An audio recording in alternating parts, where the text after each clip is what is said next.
Toilet ని పడకండి, దీంతో పడకండి అని చెప్పేదానికి అక్షయ్ కుమార్ కి మన ఆస్తు తక్కువనా?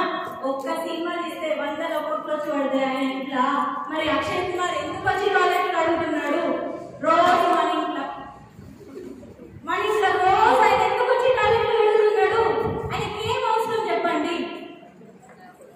ఏం అవసరం? డబ్బు కోసమే ఫ్రెండ్స్. డబ్బు అన్ని పనులు చెప్పిస్తుంది, డబ్బు మాట్లాడిస్తుంది, రైట్?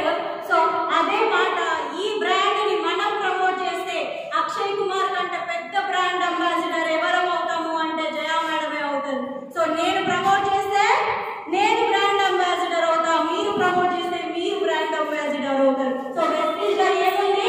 హెల్త్ సప్లిమెంట్స్ ఉన్నాయి, ప్రమోట్ చేయడానికి నిత్యావసరాలు ఉన్నాయి, సార్ చెప్పినట్టు అగ్రికల్చర్ ప్రొడక్ట్స్ ఉన్నాయి, and air purifier, water purifier ఉంది. మనిషి బ్రతకడానికి